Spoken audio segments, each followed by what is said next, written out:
Coupe d'Italie, reprise de la Ligue 1, occasion parfaite de tenter un prono sur Unibet, 100 € remboursés sur votre premier pari grâce au lien en description, conditions pour jouer en bas de l'écran.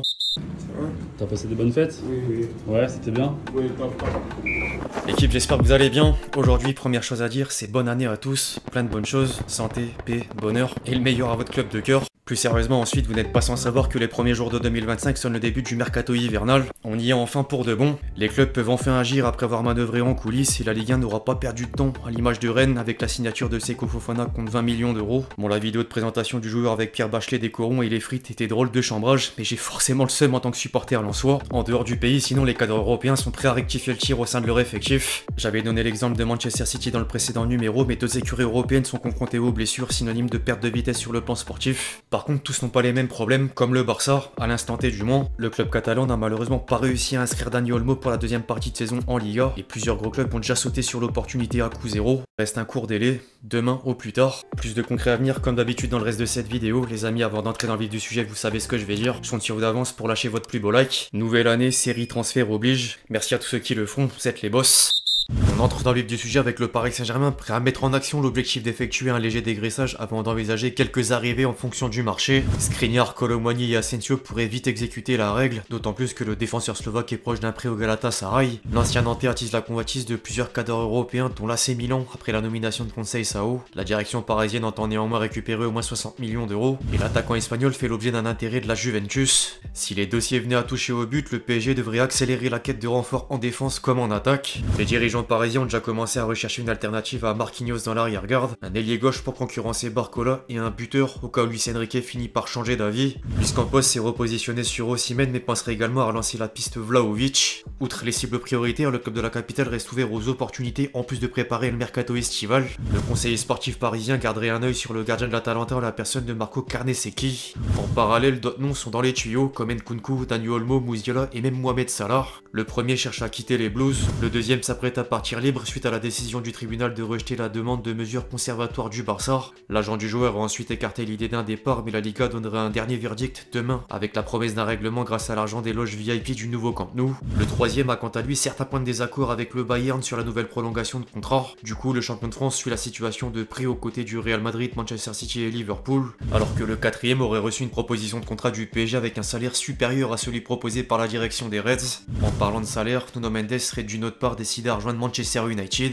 Le latéral gauche considère que l'offre salariale qui lui a été faite est bien trop faible par rapport à d'autres éléments de l'effectif parisien et refuserait de prolonger pour retrouver Ruben Amorim. Affaire à suivre. En dehors de Paris, les clubs français auront vite pris les devants sur la fenêtre hivernale.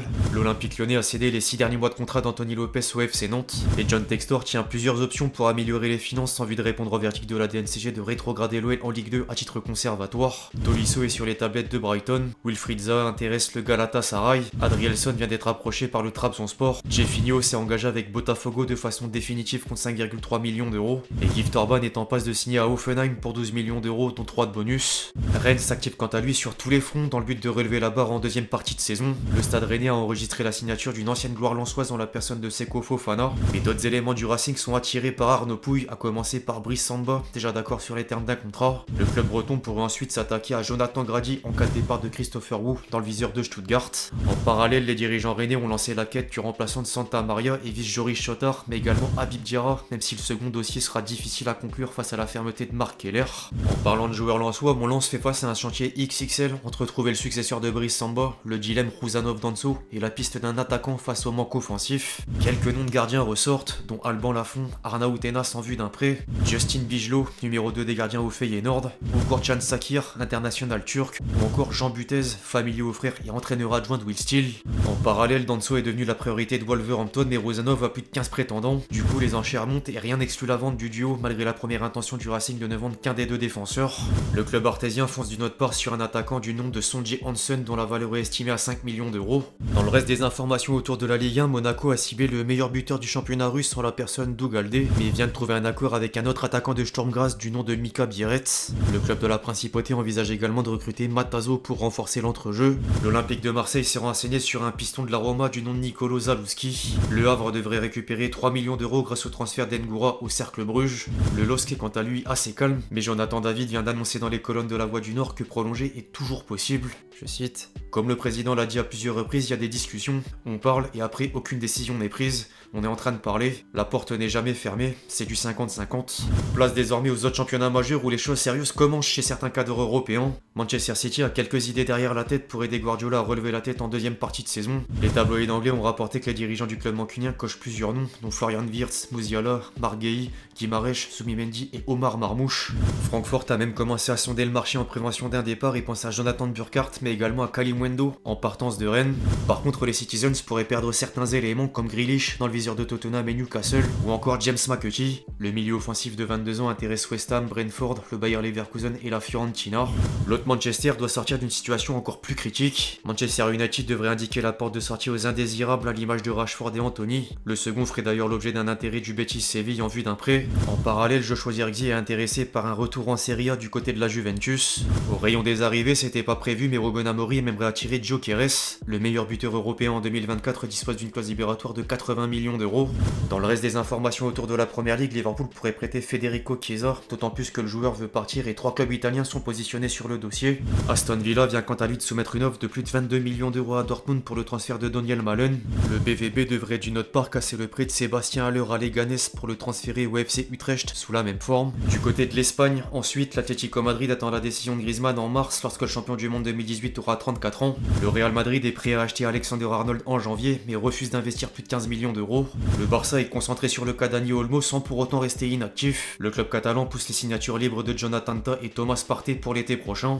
En parallèle, De Jong vient de dresser un bilan des 4 années à Barcelone jusqu'à évoquer un départ dans les colonnes d'un média néerlandais. Je cite, « Je dois admettre que lorsque j'ai signé à Barcelone, je n'imaginais pas gagner seulement une Liga, une Coupe du Roi et une Super Coupe d'Espagne après 4 ans. Je m'attendais au moins au double, donc ça me déçoit. Il se passe des choses à l'extérieur qu'on ne peut pas prévoir. Le renouvellement de mon contrat est sujet à discussion dans les journaux, mais pas pour moi. Je vais jouer au football et après je verrai ce que le club veut faire de moi. Puis je déciderai ce que je veux faire avec mon agent et ma famille. Les gens pensent que je veux rester à Barcelone pour toujours parce que la vie en dehors du football est tellement bonne ici, et c'est bien. Mais ce qui se passe sur le terrain est toujours plus important. Si j'avais le sentiment que je peux pas apporter suffisamment ou si l'équipe n'est pas assez compétitive, je partirai. » Outre De Jong, le Barça pourrait bientôt recevoir une offre de prêt de la Juventus pour Christensen. En Italie, désormais, la Fiorentina aurait formulé une offre de 30 millions à Botafogo pour Luis Enrique, avant de recevoir une réponse négative et de John Textor et du joueur qui souhaite atterrir à Lyon en prêt. Le com de Fabregas finalise quant à lui l'arrivée d'Hassane Diao contre 12 millions d'euros. Quant aux officiels, le SMK a limogé Nicolas Sub avant de nommer Bruno Balthazar. Le Dinamo Zagreb décide de miser sur une légende italienne dans la personne de Fabio Cannavaro. 2 anciennes gloires brésiliennes sont désormais libres de tout contrat. David Luiz a fait ses adieux à Flamengo, alors que Willian quitte l'Olympiakos après un passage d'à peine 4 mois. Enfin, des nouvelles du deuxième meilleur buteur de l'histoire du Paris Saint-Germain. Cavani s'est confié dans une émission argentine sur la fin de carrière jusqu'à citer le dernier club dans lequel il voudrait raccrocher les crampons. Je cite, « J'ai déjà dit que j'allais terminer ma carrière à Boca et je pense que je vais le respecter. Comme je l'ai dit le premier jour, c'est une expérience incroyable que je dois vivre. Je l'apprécie. C'est une grosse responsabilité, mais je l'apprécie. C'est pourquoi j'essaye toujours de faire de mon mieux pour que tout fonctionne. Affaire à suivre. » Bref, l'équipe, c'est tout pour cette vidéo sur les dernières rumeurs autour du mercato hivernal. J'espère qu'elle vous a plu. Je compte sur vous si c'est le cas pour lâcher votre plus beau like. N'hésitez pas à me donner vos avis dans les commentaires sur toutes les infos du jour. Puis d'ici là, on se retrouve très vite sur la chaîne pour de nouvelles vidéos. C'était Lexchi. Ciao.